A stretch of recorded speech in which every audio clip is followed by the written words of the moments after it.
अस्सलामुअलैकुम, क्या हाल चाल, सब ठीक ठाक। काफ़ी दिनों के बाद वीडियो बना रहा हूँ आज, जिसमें मैं चाहता हूँ कि मैं थोड़ी सी चीज़ें शेयर करूँ, क्योंकि काफ़ी लोग मुझसे सवाल पूछ रहे थे कि मैं बताऊँ कि मैं जापान किस तरह आया और किस प्रोसेस के थ्रू आया, और मैं कब से सोच रहा था जापान आने के लिए। तो ये सारी चीज़ें मैं कोशिश करूँगा कि मैं इस वीडियो के अंदर बताऊँ आप लोगों को, और मैं ये भी चाहूँगा कि आप लोग भी कोशिश करें, और अगर आप ऑनेस्ट रहेंगे तो आप भी इस अपॉर्चुनिटी को हासिल कर सकते हैं। It's not a very difficult thing, but ये है कि आपकी नीयत साफ़ होना बहुत ज़रूरी है। तो मैं जापान आया सितंबर 2022 में, सितंबर 2022 में मैं जापान आया, और उससे पहले यहाँ आने का जो प्रोसेस था वो एक डिफ़िकल्ट प्रोसेस आप कह सकते हैं उसको। तो वो मैं आपसे शेयर करता हूँ। मैं जापान आया बेसिकली एक स्कॉलरशिप के ऊपर, जिसको कहते हैं टीचर्स ट्रेनिंग प्रोग्राम। तो मुझे ये अपॉर्चुनिटी मिली जापान एम्बेसी, जो कि इस्लामाबाद में है, वहाँ उनकी तरफ से। और इसका एक ऐसा नहीं है कि बस उन्होंने मुझे चूज़ कर लिया और मैं यहाँ आ गया। इसका एक प्रोसेस था जिसको मुझे फॉलो करना पड़ा, और इसमें आपका एग्ज़ाम भी इंक्लूडेड है। एग्ज़ाम से मुराद एक पेपर, जो टेस्ट उन्होंने लिया जापानीज़ एम्बेसी जो इस्लामाबाद में उन्होंने, और इसी तरह फिर एक इंटरव्यू भी उन्होंने लिया। लेकिन सबसे पहले मैंने डॉक्यूमेंट्स अपने सबमिट कराए जापानीज़ एम्बेसी में, जो बाय पोस्ट मैंने भेजे थे। तो वो वहाँ पहुँचे, उसकी स्क्रूटनी की गई, उसके अंदर तकरीबन 1 महीने का शायद प्रोसेस लगा। तो उस प्रोसेस के बाद उन्होंने पूरे पाकिस्तान से, क्योंकि एक एम्बेसी इनकी कराची में भी है, तो वहाँ पे भी कुछ लोगों को बुलाया, वहाँ पे भी इंटरव्यूज़ हुए। तो इसी तरह इस्लामाबाद में जो एम्बेसी थी, क्योंकि लाहौर से वो करीब थी, तो मुझे वहाँ बुलाया गया।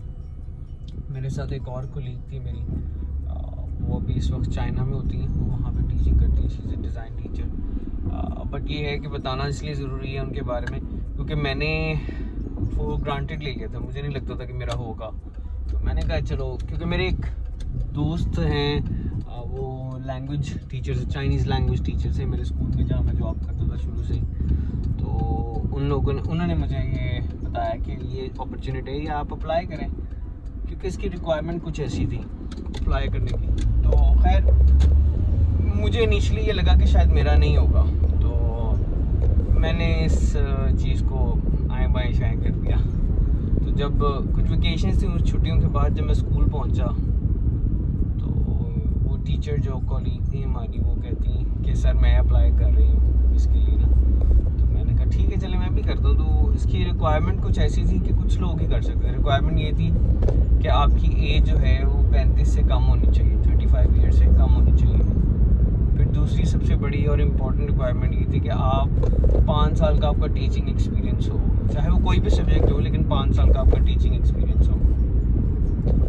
तो वो मेरी भी फुलफ़िल हो रही थी वो रिक्वायरमेंट, और वो जो टीचर कॉलीग साथ थी उनकी भी हो रही थी।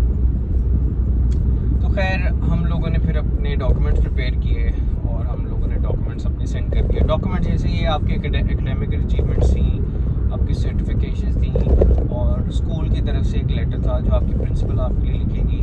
रेफरेंस लेटर आप उसे कह सकते हैं। तो वो रेफरेंस लेटर बड़ा वैल्यू रखता है, क्योंकि उसके अंदर आपको आपके प्रिंसिपल, जो भी आपके सुपरवाइज़र हैं, वो उस आपके बारे में लिखेंगे, और उसको आपको सील करके उसके साथ आपको भेजना होता है। खैर वो सारी डॉक्यूमेंटेशन मैंने कर दी, भेज दी हम लोगों ने।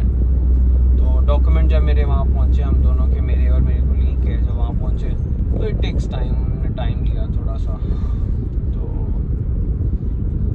टाइम लेने के बाद ये है कि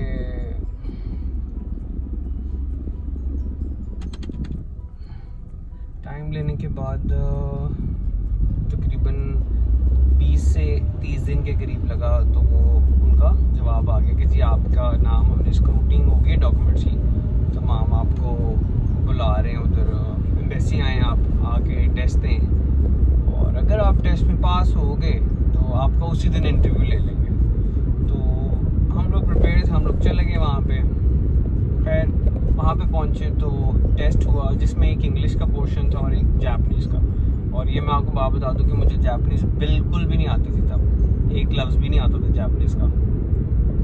खैर, लेकिन उस टेस्ट के लिए जापनीज़ रिक्वायरमेंट नहीं है। जापनीज़ सिर्फ एक पार्ट है जो आपने देना है, यानी कि उस टेस्ट में आप गलत सही जो भी करें उसका कोई प्रॉब्लम नहीं। बट हाँ, जो इंग्लिश लैंग्वेज का टेस्ट होता है उसमें इंग्लिश की कॉम्पोजिशन है, ग्रामर, और वो काफ़ी एग्जाम्पल उसके अवेलेबल भी हैं ऑनलाइन। अगर आपको रिक्वायर्ड होंगी तो आप ज़रूर मुझे कांटेक्ट करें, I will share the details.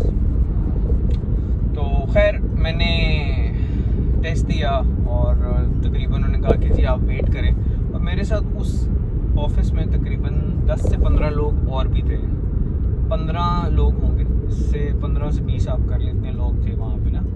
तो हम लोगों ने खैर टेस्ट दे दिया सबने। तो उसके बाद उन्होंने कहा कि आपको आधे घंटे से 1 घंटा वेट करना पड़ेगा, जो लोग पास होंगे उनका हम इंटरव्यू करेंगे। खैर, हम लोगों ने वेट किया।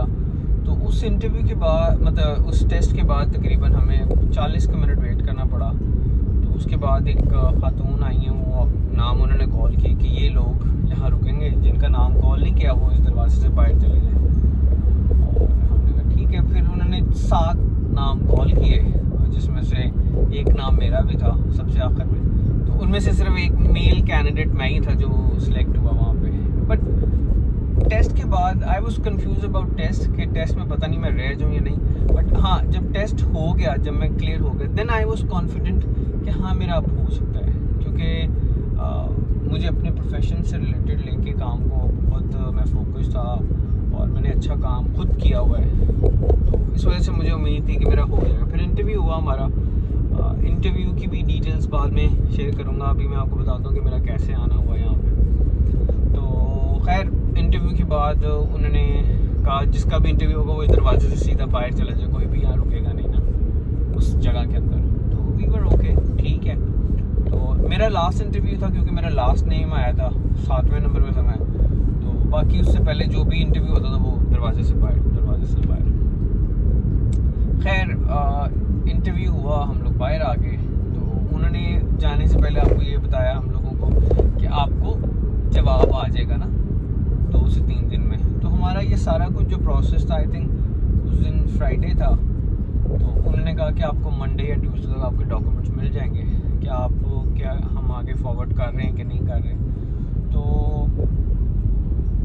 I was at my school में, अपनी जॉब में था। तो मेरी मदर को डॉक्यूमेंट्स रिसीव हुए। मेरी मदर कहती हैं बेटा डॉक्यूमेंट्स आ गए। तो मैंने अम्मी से पूछा कि क्या उसमें कोई डॉक्यूमेंट्स सारे आ गए। तो उन्होंने कहा कि जी सारे आ गए। तो सारे डॉक्यूमेंट्स यानी कि जो मैंने सबमिट कराए थे पहली दफ़ा, वो अगर आ गए तो आई फेल्ट कि मेरा नहीं हुआ, क्योंकि मेरी अम्मी को नहीं समझ आ रही थी डॉक्यूमेंट्स में क्या लिखा हुआ है। तो मैं भी थोड़ा परेशान हो गया, मैं परेशान भी और सैड भी हो गया कि यार मुझे क्यों नहीं मिले डॉक्यूमेंट्स। खैर, मैंने अम्मी को कहा मेरे भाई को उठाएं, छोटे को। उन्होंने उसको उठाया, उसने डॉक्यूमेंट लेके उसमें एक लेटर है जी आपका नाम हम रिकमेंड कर रहे हैं, हम इसको जापान में भेजेंगे। जो उनकी ऑर्गेनाइजेशन है MEXT एक मिनिस्ट्री है एजुकेशन और स्पोर्ट्स साइंसेस की, तो वहाँ भेजेंगे। तो वो प्रोसेस करेंगे। तो फिर अगर आपकी कंफर्मेशन हो गई तो आपको हम बुलाएंगे। तो it was a good thing. खैर, मुझे ये रियलाइज़ हो गया कि हाँ पाकिस्तान से मेरी रिकमेंडेशन हो गई है। तो फिर काफ़ी थोड़ा टाइम गुजरा, उसके बाद मुझे एक मैसेज ईमेल आता है एम्बेसी की तरफ से, आपका नाम रिकमेंड हो गया है, आप जा रहे हैं, ये डेट है, फिर टिकट्स, फिर यूनिवर्सिटी और सारा प्रोसेस शुरू हो गया। तो फिर वो मुझे आज भी अच्छी तरह याद है कि सितंबर के महीने में आई वाज इन जापान। मेरा पहला चांस था कि मैं जापान आ रहा हूँ और बहुत डिफरेंट एक्सपीरियंस था, बड़ी डिफरेंट गोल्स थे मेरे उस टाइम। तो मैं जापान आ गया, मुझे स्कॉलरशिप मिल गई MEXT की और एक अच्छी हैंडसम अमाउंट थी, जिसमें मुझे कोई काम करने की ज़रूरत नहीं थी एज सच कि मैं साथ पार्ट टाइम जॉब करूँ। आप उसमें अपना मंथली गुजारा कर सकते हैं अच्छे तरीके से, एक बंदे के लिए मैनेज हो जाता है उसमें। तो ये मेरा सफ़र था टीचर्स ट्रेनिंग प्रोग्राम MEXT का, जिसमें 1.5 साल का प्रोग्राम था, जिसमें 6 माह लैंग्वेज सिखाते हैं और 1 साल आपको रिसर्च करना होता है। तो बड़ा मैंने एंजॉय किया उस टाइम को भी। उसकी वीडियोस भी अवेलेबल हैं कुछ। बट हाँ, अगर आप चाहेंगे कि मैं कुछ और कंटेंट बनाऊं तो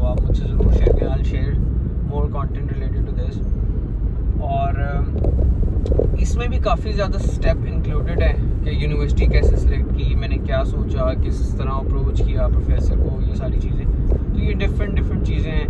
मैं एक ही चीज़ के ऊपर काफ़ी देर बात कर सकता हूँ, लंबी देर तक। तो ये है कि आज सिर्फ बताना था कि मैं जापान कैसे आया। तो मुझे स्कॉलरशिप मिली, मिक्स्ड स्कॉलरशिप, जो यहाँ पे 1.5 साल में रहा, उसकी एक डेट थी, वहाँ पे मैं जाके साइन करता था, मुझे पैसे मिलते थे, वो मेरे अकाउंट में आ जाते थे, उसको मैं यूज़ करता था। तो फिर ये था, उस स्कॉलरशिप के साथ साथ टिकट भी आपको यही अरेंज करके देते, मिक्स्ड, आपके आने की और जाने की। तो जिसमें दोनों टिकट, जब मैं जापान आया था तो वो भी मिक्स स्कॉलरशिप के थ्रू मुझे मिली। जब वापस पाकिस्तान गया 1 मंथ के लिए, तो वो भी मुझे मिक्स्ड की तरफ से मिली। तो इसके अलावा बहुत सारे एक्सपीरियंसेस हैं, बट आप मुझे ज़रूर बताइएगा आप किस पे चाहते हैं मैं वीडियो बनाऊँ, शेयर करूँ कि मुझे जापान स्कॉलरशिप ख़त्म करने के बाद जॉब कैसे मिली, वो भी एक डिफरेंट प्रोसेस है। तो मुझे बताइएगा, मैं आपसे ज़रूर शेयर करूँगा। तो अपना ख्याल रखें बहुत सारा, और इंशाल्लाह कंटेंट बनाता रहूँगा, बनाना चाहता भी हूँ। तो अगर आपके पास कोई स्पेसिफिक क्वेश्चन हो जिस पे आप चाहते हैं कि मैं बात करूँ, जापान में कैसे आया जाता है, क्या करना है, कैसे करना है, एजुकेशन के हवाले से कैसा है, तो आप मुझे ज़रूर कांटेक्ट करें। I will make the video for you. अपना बहुत सारा ख्याल रखें। अल्लाह हाफ़िज़।